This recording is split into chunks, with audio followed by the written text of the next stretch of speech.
प्रधानमंत्री नरेंद्र मोदी के द्वारा 28 तारीख को दोपहर 2 बजे नए संसद भवन का उद्घाटन होने वाला है, जिसके लिए सारा विपक्ष एकजुट होकर इसके खिलाफ हो गया है। विपक्ष खिलाफ है क्योंकि उन्होंने आरोप लगाया है कि संसद भवन का अगर लोकार्पण होना चाहिए तो वो सिर्फ और सिर्फ राष्ट्रपति के द्वारा होना चाहिए। एक जो उन्होंने अपने विरोध में दर्ज करवाया है, मैं वो चाहूंगी पढ़ के बताना, उसके बाद मैं चाहूंगी इसमें बात करना। यहाँ पर आई हूँ आज गोरखपुर के कचहरी में, यहाँ वकीलों से भी जानूंगी कि क्या कुछ इसमें बारीकी हो सकती है, क्या कुछ सच्चाई है। बलहार उससे पहले कह रहे हैं कि आर्टिकल 79 में कहा गया है कि संघ के लिए संसद होगी जिसमें राष्ट्रपति और 2 सदन होंगे। राज्यसभा की परिषद और लोगों की सभा के रूप में जाना जाएगा और इसमें राष्ट्रपति न केवल भारत में राज्यसभा का प्रमुख होता है बल्कि संसद का एक अभिन्न अंग होता है। वह संसद को बुलाती है और संवादन करती है, और जिस तरीके से देखा गया है कि जब भी संसद सत्र की शुरुआत होती है राष्ट्रपति के द्वारा अभिवादन संबोधन होता है दोनों सदनों की। अगर मैं बात करूं, क्योंकि अभी नए नए तरीके से संसद सत्र की शुरुआत हुई थी, इसीलिए लोगों के जहन में ये बातें ताजा होंगी। बलहार विपक्ष आरोप लगा रहा है कि नए राष्ट्रपति भवन का अगर उद्घाटन होना चाहिए तो प्रधानमंत्री नहीं बल्कि राष्ट्रपति के द्वारा होना चाहिए। लेकिन क्या कुछ सही है, क्योंकि यहाँ पर आप सभी कानून के जानकार हैं और आप लोगों से मैं जानूंगी कि जो जिस तरह से विपक्ष आरोप लगा रहा है वो क्या सही है। सबसे पहले तो मैं आपसे जानूंगी, आप अपना नाम बताएं। विष्णु मोहन सिंह यादव। ये जो प्रधानमंत्री उद्घाटन कर रहे हैं ये गलत कर रहे हैं, ये नए परंपरा का शुरुआत कर रहे हैं, ये अपना हिटलरशाही चलाना चाहते हैं और कुछ नहीं। तो आपको लग रहा है कि हिटलरगिरी फिर से आ रहा है क्या? हम तो बहुत पहले से हम कहते आ रहे हैं हिटलरशाही शुरू हो रहा है। और दूसरी बात, अगर संसद भवन का उद्घाटन होता है तो संसद का जो प्रमुख होता है वो उद्घाटन कर सकता है। तो संविधान के अकॉर्डिंग संसद का प्रमुख होता है राष्ट्रपति। राष्ट्रपति जी को ही उद्घाटन करना चाहिए, यह हमारा संसद भी कहता है और यह नैतिक मूल्य भी कहता है। और जो मतलब माननीय प्रधानमंत्री जी कर रहे हैं ये गलत परंपरा का शुरुआत कर रहे हैं, उनको यह नहीं करना चाहिए। संपूर्ण विपक्ष नहीं, पूरा भारत इस चीज़ का विरोध करेगा, एक आम आदमी विरोध करेगा, क्योंकि अगर ऐसे परंपरा का शुरुआत होगा तो लोकतंत्र खतरे में पड़ेगा। क्योंकि जब प्रमुख हमारे देश के प्रथम नागरिक राष्ट्रपति हैं तो उनको हम एक सम्मान के तौर पे उद्घाटन करा सकते हैं। हमें लगता है अब थोड़ा सा मैं इसमें जैसे मैं सोच रहा हूँ, हो सकता है ये लोग सोचते हों ये मतलब राष्ट्रपति जी क्या नाम है अनुसूचित जाति से आती हैं, इस नाते हो सकता है, इस नाते उनको न उद्घाटन करना दिया जा रहा हो। तो अगर अनुसूचित जाति की महिला हैं इस नाते उद्घाटन किया जा रहा है तो ये भी गलत परंपरा का शुरुआत है। क्योंकि हमारी जो प्रमुख हैं, भारत के प्रमुख हैं, सभी सेनाओं की प्रमुख हैं, राष्ट्रपति को ही माना जाता है और राष्ट्रपति हैं भी। तो हर जगह जब प्रमुख हैं माननीय महामहिम राष्ट्रपति महोदया, तो उन्हीं से उद्घाटन करना चाहिए।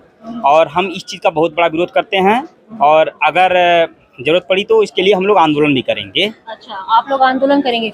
जिस तरीके से इन्होंने बताया कि संसद भवन का उद्घाटन जो है राष्ट्रपति के द्वारा भी होना चाहिए, लेकिन देखा जा रहा था कि अगर मैं शिलान्यास की बात करूं तो भी प्रधानमंत्री जी ने किया और अब उद्घाटन भी उनके द्वारा ही हो रहा है। और अगर देखा जाए तो तमाम जितनी बड़ी चीज़ें होती हैं, चाहे वो नए ट्रेन का हरी झंडी दिखाना हो, चाहे वो मेट्रो का हो, चाहे वो किसी भी सड़क भवन का लोकार्पण उद्घाटन हो, तो प्रायः प्रधानमंत्री ही आगे होते हैं और सारा मंत्रिमंडल उनके बैक साइड में होता है। ये तो अपने आप में कहीं ना कहीं सही थे, लेकिन अब सरासर राष्ट्रपति जी को नज़रअंदाज करना क्या कानून में ये सही है? मैं आप लोगों से जानना चाहूँगी।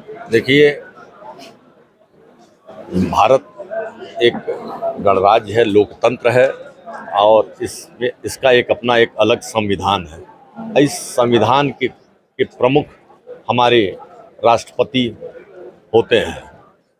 राष्ट्रपति ही संसद का संरक्षक भी होता है, वही उसकी बैठक को आहूत करता है और उसके अभिभाषण से ही संसद की शुरुआत होती है। तो संसद का हमारे उद्घाटन राष्ट्रपति महोदय को करना चाहिए और देश को उन्हीं के कर कमलों द्वारा समर्पित होना चाहिए, ये मेरा मानना है और संविधान के अनुरूप है। मोदी जी में जहाँ तक इतनी अहम है कि हर चीज़ में वो मैं, इनके मंत्री भी इतने गुलाम की तरह हैं कि लोकतंत्र के उसमें जानते ही नहीं हैं। इनके मंत्री भी कोई काम करते हैं तो उसमें मोदी जी का ही तारीफ करते रहते हैं कि मोदी जी की योगदान से हुआ, मोदी जी के ऐसे हुआ। कोई भी स्टेट का मुख्यमंत्री भी अपना कोई काम करता है उसमें पहले श्रेय मोदी जी को।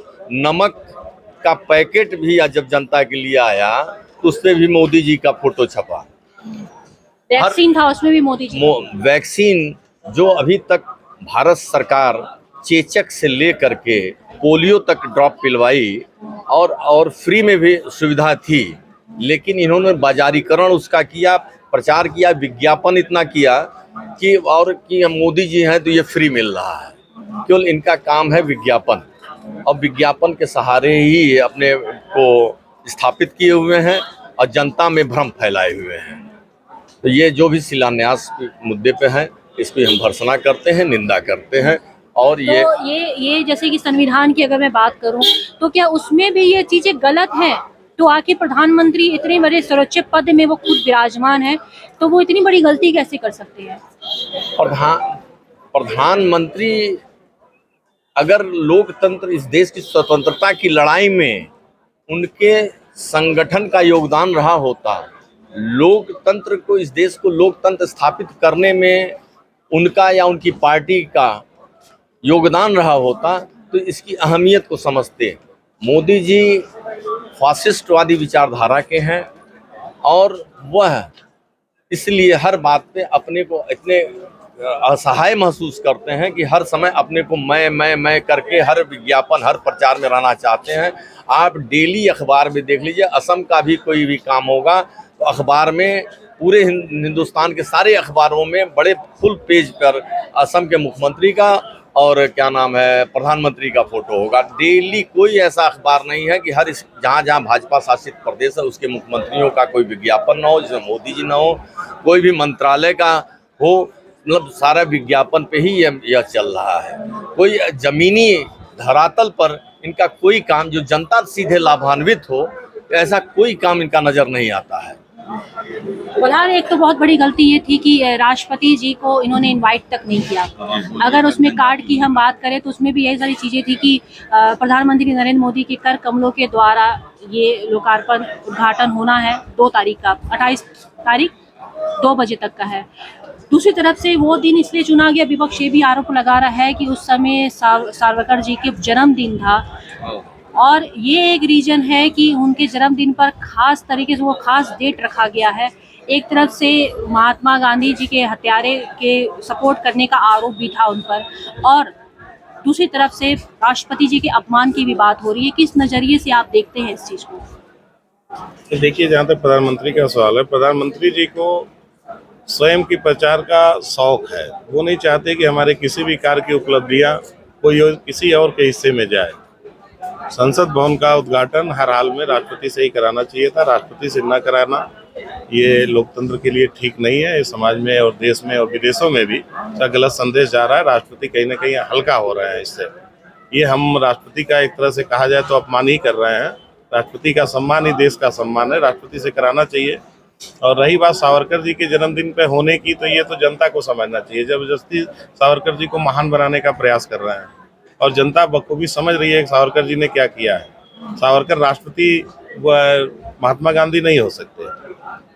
कोई नेता महात्मा गांधी की जगह नहीं ले सकता। उनकी उपलब्धियों को, उनके देश के प्रति योगदान को भुलाया नहीं जा सकता। जबरदस्ती उनकी जगह पर किसी को नहीं बैठाया जा सकता। ये जनता बखूबी समझ रही है और मैं समझता हूँ इस निर्णय से जनता आहत हुई है देश की। उन्हें राष्ट्रपति से ही इस बात को कराना चाहिए था। राष्ट्रपति का को इग्नोर करना ठीक नहीं है लोकतंत्र में, और ना तो संविधान के लिए है। संविधान ये कहता है कि राष्ट्रपति प्रमुख है, तो राष्ट्रपति से ही कराना चाहिए। तो कहीं ऐसा है कि ये जो आप लोग कह रहे हैं कि संविधान भी नहीं कहता है, फिर लोकतंत्र भी इस चीज़ की इजाज़त नहीं देता है। अब क्योंकि संसद भवन का उद्घाटन भी हो रहा है और कह रहे हैं कि संगोल अब संसद भवन में रहेगा, म्यूजियम से हटा दिए गए, कहीं ऐसा है कि राजसत्ता फिर से वापस आ रही है हिंदुस्तान में?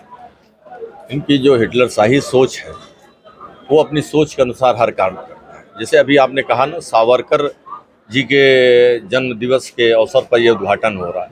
दुनिया, भारत की पहचान दुनिया में गांधी और बुद्ध से है। अगर गांधी और बुद्ध को हटा दिया जाए तो भारत की पहचान दुनिया में कहीं नहीं है। हमारे प्रधानमंत्री जी भी जब कहीं जाते हैं तो कहते हैं मैं गांधी के देश से आया हूँ, और फिर यही दोहरी मानसिकता के कारण यहाँ जब भारत में आते हैं तो इनके लोग गांधी के हत्यारे को पूजते हैं, और यही मानसिकता है कि ये संगोल को प्रतीकात्मक रूप में संसद में रखना चाहते हैं। संगोल जबकि एक राजशाही दौर का एक प्रतीक हुआ करता था, जब राजगुरु एक दंड के रूप में उसको सौंपते थे, तो बादशाहत का वो प्रतीक है। तो ये लोग सारे प्रतीकों का, ऐसे प्रतीकों को बड़ा पसंद करते हैं। ये लोकतंत्र का अनादर करने वाले लोग हैं। लोकतंत्र के बहाने ये संविधान को अपने पैरों तले रौंद रहे हैं। जिसकी जितनी भर्त्सना की जाए उतनी कम है, इसकी मैं निंदा करता हूँ। चलिए, फिलहाल मैं कुछ सवालों को लेकर आज यहाँ कोर्ट में मौजूद थी और इनसे ही जानना चाहती थी कि क्या कुछ ऐसे कानून में भी है क्या कि प्रधानमंत्री के द्वारा संसद भवन को लोकार्पण किया जा सकता है। बहरहाल सवालों का जवाब क्या था वो आपके सामने है, लेकिन जिस तरीके से प्रधानमंत्री नरेंद्र मोदी हर जगह फोटोजेनिक होते हैं और एक प्रचार का माध्यम बनाते हैं, और हर काम को, हर किसी के काम को वो खुद हरी झंडी और लोकार्पण और शिलान्यास करते हैं कि और विपक्ष हो या सत्तारूढ़ पार्टियां हों, वो भी कहती हैं कि प्रधानमंत्री मोदी है तो मुमकिन है, और सभी का क्रेडिट वो खुद लेते हैं। तो ये कहाँ तक क्या कुछ सही है बलहार नहीं पता, लेकिन एक अपने आप में है कि लोकतंत्र खतरे में है तो क्या राजसत्ता वापस से लौट आएगी। बलहार ये अपने आप में देखने वाली बात है कि 28 तारीख को क्या सत्तारूढ़ पार्टी अपने फैसले को बदलती है या प्रधानमंत्री नरेंद्र मोदी ही संसद का लोकार्पण और उद्घाटन करते हैं। नेक्स्ट न्यूज लाइव से दलजीत कौर। पूर्वांचल में क्वालिटी एजुकेशन और एक्सीलेंट प्लेसमेंट के लिए राष्ट्रीय और अंतर्राष्ट्रीय पुरस्कारों से सम्मानित KIPM गीडा गोरखपुर।